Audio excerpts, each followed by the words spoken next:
इस वीडियो में हम लोग मैप रिड्यूस जो कि एक बहुत ही इम्पोर्टेंट कंपोनेंट है हडूप फ्रेमवर्क का, उसको देखेंगे। स्टोरेज के साथ साथ ऑब्वियसली जो प्रोसेसिंग का कंपोनेंट है वो मैप रिड्यूस कहलाता है। कोशिश करूंगा मैं कि ये एक मैप रिड्यूस की जॉब को हम लोग इस वीडियो में स्प्लिट करके देख रहे हैं, तो उसमें काफ़ी क्रिटिकल और काफ़ी इंपॉर्टेंट कॉन्सेप्ट्स हैं जो समझने वाले हैं। तो कोशिश करेंगे इसको एक वीडियो में कवर करने की, अदरवाइज मैं इसको दो वीडियोस में ब्रेक डाउन कर दूंगा।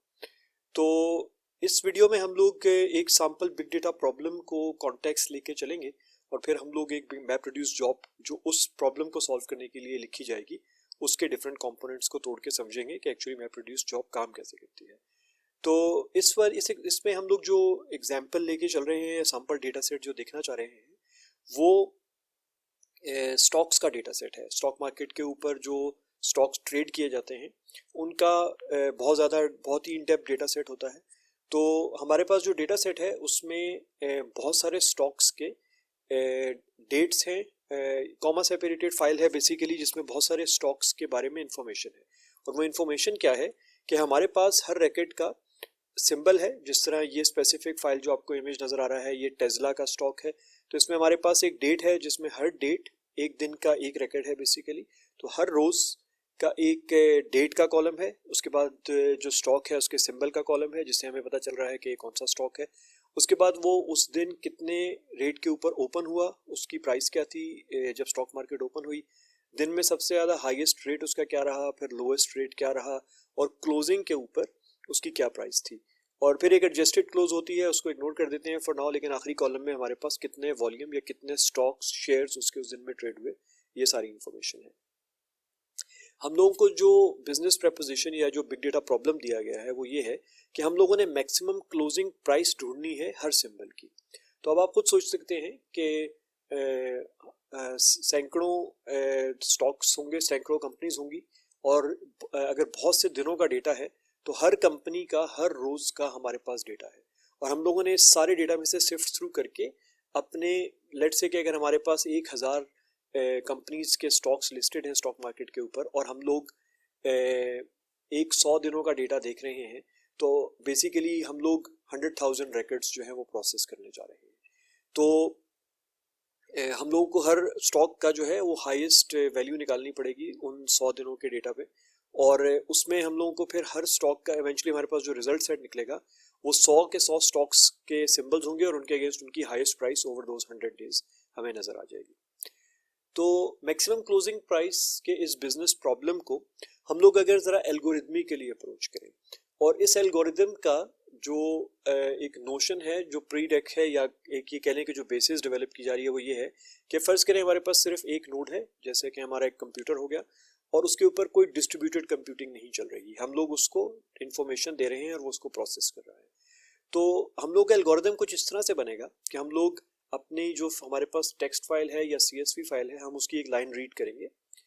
और हम ये देखेंगे उस लाइन में कि हमारे पास जो सिंबल है वो क्या है और उसकी क्लोजिंग प्राइस क्या है। तो ऑब्वियसली अगर एक बहुत बड़ी टेक्स्ट फाइल है और उसमें बहुत सारी कंपनीज के सिंबल्स भी हैं और उनकी क्लोजिंग प्राइसेस भी हैं बहुत से दिनों की, तो हमें किसी हर लाइन के ऊपर एक सिंबल मिलेगा और उसकी एक क्लोजिंग प्राइस मिलेगी। हम लोग regardless of the date, obviously हम लोग अगर डेट को इग्नोर कर देंगे तो हमें एक ही सिंबल बार बार मिलेगा और उसकी क्लोजिंग प्राइस भी मिलेगी। तो ऐसा पॉसिबल हो सकता है कि हम लोग जब एक सिंबल की एक लाइन उठाएं तो उसकी जो भी क्लोजिंग प्राइस हो वो उस वक्त हमारे पास अकेली क्लोजिंग प्राइस हो तो वो उसकी हाईएस्ट हो स्टेज के ऊपर। तो जब हम लोग कोई क्लोजिंग प्राइस उठाएंगे तो हम ये कहेंगे कि is the closing price greater than the current. तो लेट्स से कि अगर कोई सिंबल हमें पहली दफ़ा मिला है पूरी फाइल में, तो जारी बात है उसका तो कोई प्रीवियस रेफरेंस होगा नहीं, तो हमारे लिए वहीं सबसे हाईएस्ट होगी। और अगर हम लोग कोई और ऐसा सिंबल है जो पहले मिल चुका है किसी पिछली लाइन पे, तो उसकी जो क्लोजिंग प्राइस हमारे पास स्टोर्ड होगी, अगर जो अगली मिली है वो उससे ज़्यादा है, तो अगर वो उससे ज़्यादा है तो हम लोग उस क्लोजिंग प्राइस को अपने पास उस सिंबल के अगेंस्ट स्टोर कर लेंगे कि इसकी सबसे हाईएस्ट प्राइस हमें ये मिली है। अगर वो उसकी सबसे हाईएस्ट प्राइस नहीं है और हमें जो पहले मिली थी वो ऑलरेडी उससे हाईएस्ट है, तो हम लोग बेसिकली ये चेक करेंगे कि क्या ये लास्ट लाइन है, ये जो फाइल है ये उसकी आखिरी लाइन है या इसके बाद भी अभी और लाइंस हैं। और इवन सिमिलरली जब हम लोगों को कोई क्लोजिंग प्राइस ग्रेटर मिल जाएगी तो हम लोग वो भी अपने पास स्टोर करने के बाद दोबारा यही चेक करेंगे कि क्या ये आखिरी लाइन है या नहीं। तो अगर वो आखिरी लाइन नहीं है तो हम लोग वापस चले जाएंगे, जरूरी होता है ऑब्वियसली नेक्स्ट लाइन को रीड करेंगे, और अगर वो आखिरी लाइन है तो हम लोग क्या करेंगे कि हमारे पास जितना भी ये मैक्सिमम प्राइसेस का data along with the symbol हम लोग उस सारी लिस्ट को प्रिंट करवा देंगे। अब इसमें प्रॉब्लम ऑब्वियसली क्या है कि हम लोग मैप रिड्यूस के पैराडाइम में बात कर रहे हैं और यहाँ पर पैरेललाइजेशन का कोई कॉन्सेप्ट नहीं है स्टेज के ऊपर। तो अगर हम लोग इसी प्रॉब्लम को डिस्ट्रीब्यूटेड कंप्यूटिंग के पर्सपेक्टिव से देखें तो हम लोग अपनी एक बड़ी फाइल जिसको हम लोग प्रोसेस करके उसमें से इंफॉर्मेशन एक्सट्रैक्ट करना चाह रहे हैं, उसको इनपुट जब देंगे तो हम लोग उस इनपुट को स्प्लिट कर लेंगे और हम लोग स्प्लिट करके मल्टीपल नोड्स के ऊपर पैरेलल में प्रोसेसिंग करवाएंगे और उनकी जो आउटपुट होगी और या उन नोड्स के ऊपर जो एक्चुअली काम किया जाएगा उसको मैपिंग कहा जाता है। तो पहले हम इससे कि हम लोग मैपिंग और रिड्यूसिंग के कंपोनेंट्स को ज़्यादा डिटेल में देखें, हम लोग एक और इम्पॉर्टेंट कॉन्सेप्ट को देखते हैं। हमने यहाँ पर ये भी एक कॉन्सेप्ट देखा इस स्लाइड के ऊपर जिसको इनपुट स्प्लिट कहा जाता है। तो इनपुट स्प्लिट और हमारे जो ब्लॉक्स जो कि हम लोग पिछली वीडियोस में देख के आ रहे हैं HDFS के अंदर, इनके कॉन्सेप्ट को समझना बहुत ज़रूरी है। तो ब्लॉक्स और इनपुट्स के स्प्लिट के कॉन्सेप्ट को या इनके अंदर जो डिफरेंस है उसको समझने के लिए पहले हम लोग एक कॉन्सेप्ट को देखते हैं कि हमारे पास जो रिकॉर्ड है, हमारे पास 3 रिकॉर्ड्स हैं जो कि लेट्स से कि 100 मेगाबाइट्स ईच है। अब जो रिकॉर्ड 1 है वो लेट्स से कि हमारे पास एक लेट्स से एक फाइल है जो 300 मेगाबाइट्स की है, या फिर एक हमारे पास 3 इंडिविजुअल फाइल्स हैं जो 100 मेगाबाइट्स ईच हैं, but there specifically record 1, record 2 और रिकॉर्ड 3 जिनके अंदर कोई म्यूचुअली एक्सक्लूसिव डेटा मौजूद है जिसको हम लोगों को प्रोसेस करना है। तो अब हम लोग इसको जब अपने HDFS के ऊपर इन तीनों फाइल्स को लोड करेंगे तो ये वहां पे कैसे लोड होगा। हमारे पास जैसा कि हमने पहले देखा कि HDFS के ऊपर डेटा ब्लॉक्स की शक्ल में स्टोर होता है। तो एक ब्लॉक जो है वो नॉर्मली 128 मेगाबाइट्स का होता है।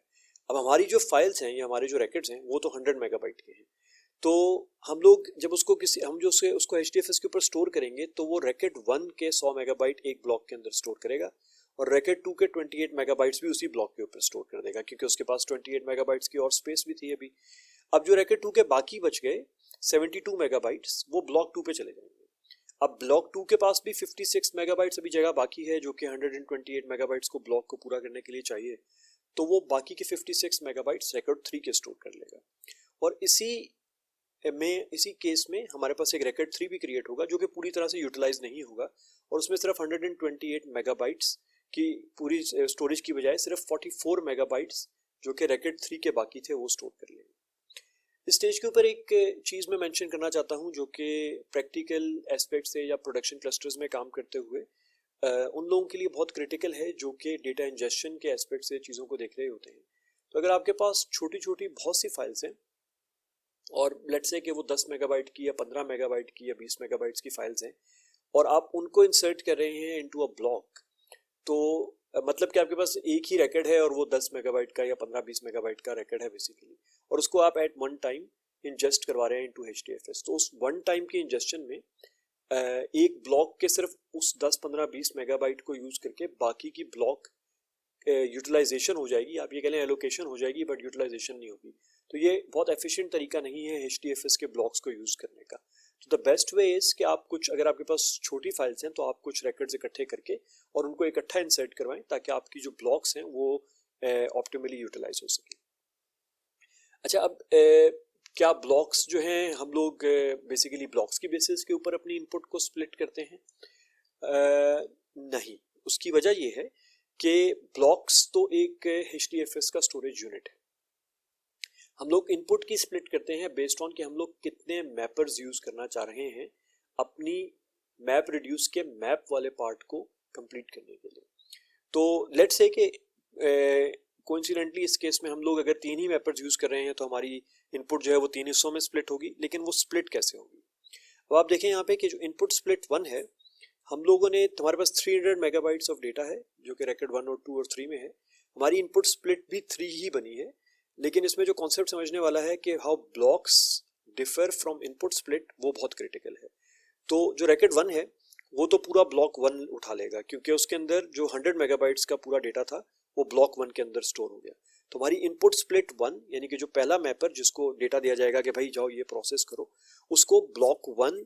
की लोकेशन या उसकी इंफॉर्मेशन दे दी जाएगी कि यहाँ पे ये डेटा पड़ा है जो तुमने प्रोसेस करना है। स्प्लिट 2 के अंदर 100 मेगाबाइट्स ऑफ डेटा देने के लिए बहुत ही क्रिटिकल एस्पेक्ट ये है कि हमारे पास जो 28 मेगाबाइट्स हैं वो ब्लॉक 1 से आएंगे रैकेट 2 के, और जो रैकेट 2 के बाकी के 72 मेगाबाइट्स हैं वो ब्लॉक 3 से आएंगे। तो इस तरह जो सेकंड मैपर बनेगा जो स्प्लिट 2 पे काम कर रहा होगा इनपुट डेटा के, उसको 2 ब्लॉक्स की इंफॉर्मेशन दी जाएगी। इसी तरह से जो स्प्लिट 3 बनेगा उसके अंदर ब्लॉक 3 का जो रैकेट है वो कुछ रैकेट ब्लॉक 3 से आएगा और कुछ जो रैकेट है वो ब्लॉक 2 से आएगा। तो इन दोनों को अगेन स्प्लिट 3 के मैपर को इन दोनों ब्लॉक्स की इंफॉर्मेशन दी जाएगी और वहां से डेटा उठा के प्रोसेस करेगा। तो this is very important to understand कि बेसिकली हमारे पास 3 फाइल्स हैं जिनको हम लोगों ने जब HDFS को दिया तो उसने उनको मल्टीपल ब्लॉक्स में स्प्लिट करके स्टोर कर दिया, और उसके बाद उसको जब इनपुट स्प्लिट में डिवाइड किया तो उसने बेसिकली मल्टीपल ब्लॉक्स के एड्रेसेस को उन मैपर्स को दे दिया। तो इस वीडियो में इतना ही। अगली वीडियो में हम लोग इसी कॉन्सेप्ट को और इसी एग्जाम्पल को आगे लेके चलेंगे और मैप और रिड्यूस के फेजेस को, कंपोनेंट्स को as part of a map reduce job अलग अलग से तोड़ के उनकी डिटेल्स देखेंगे। तो मिलते हैं अगली वीडियो में।